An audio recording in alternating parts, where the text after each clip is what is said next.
Praise the Lord. Praise the Lord. मैं प्रभु के नाम को धन्यवाद देना चाहता हूँ। लास्ट वीक अप्रैल की बात है, हमारे पड़ोस में जो लड़की रहती थी, वो संडे को मैं किसी काम से मैंने छुट्टी लिया तो मैं घर पे था। मेरा सब खत्म हो गया, हम घर पे बैठे थे। महिमा अंदर सो गई, मैं बाहर बैठा। तो अचानक 2 बजे उसने मेरा दरवाजा खटखटाया, बेल बजाया और हम लोग के घर पे कोई अक्सर आता नहीं है। आते हैं तो ऐसे बता के आते, पास्टर सिस्टर या तो मम्मी महिमा आएगी तो उनके पास चाबी रहता है। तो उस दिन उसने अचानक ऐसा बेल मारा तो मैं ऐसे ही सोचा कि मेरा डिलीवरी तो नहीं है, मेरा कुछ पार्सल भी नहीं है, तो कौन रहेगा।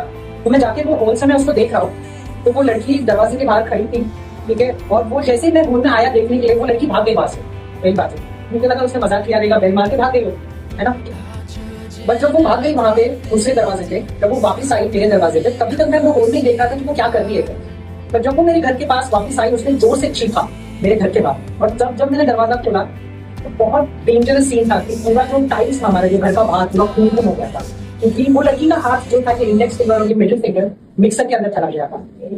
एंड आप मानोगे नहीं कि उसने जब कोई ऐसे एक्सीडेंट से जाता है तो उसके अंदर ट्रॉमा रहता है, तो उसको पेन फील नहीं होता और वो कुछ भी बातें करने लगता है, ठीक है। तो उसकी ये जो उंगली है, ये उंगली यहाँ तक कर गई थी और ये उंगली यहाँ तक कर गई थी, ठीक है। जब मैंने वो मंजर को देखा तो मैंने उसको बोला वहीं पे आप रुको कि आपके लिए कुछ लाता हो करके, ताकि ये खून रुक जाए।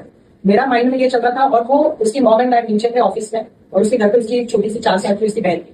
जब वो आई घर पे, मैंने रुमाल लिया और जो हमारे घरेलू नुस्खे होते हैं खून रोकने के, हल्दी, तो हल्दी उसको मैंने ऐसे रुमाल नीचे रखा और उसको हल्दी करके मैंने उसको ऐसे दोनों को दबा के मैंने बोला ऐसे पकड़ना करके, और किन्हीं पे खड़े होकर मैं जब तक दूसरा रुमाल लाता।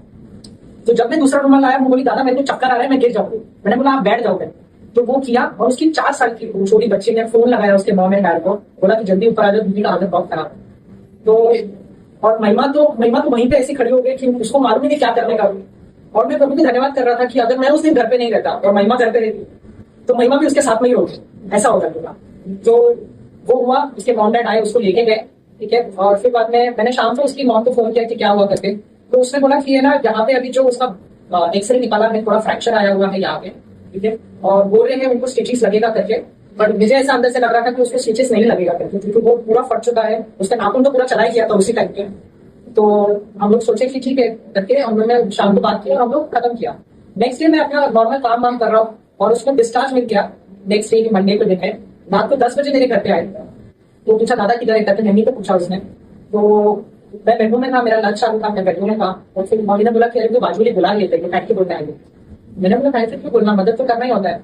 बट उसने थैंक यू इसलिए बोला, और मैंने इसके लिए प्रे भी नहीं किया, मैं आपको सच गवाही बता रहा हूँ, मैंने इसके लिए प्रे भी नहीं किया। मैं बस मन में ऐसा रखा कि ना प्रभु जो भी करेगा अच्छा ही करेगा। तो मैं जब उस लड़की से मिला, वो दरवाजे पे खड़ी थी, इस टाइम उसके हाथ में पूरा प्लास्टर था। तो उसने बोला दादा, वो डॉक्टर ने मेरे को क्या बोला मालूम है, कि जिसने भी आपको रुमाल बांध के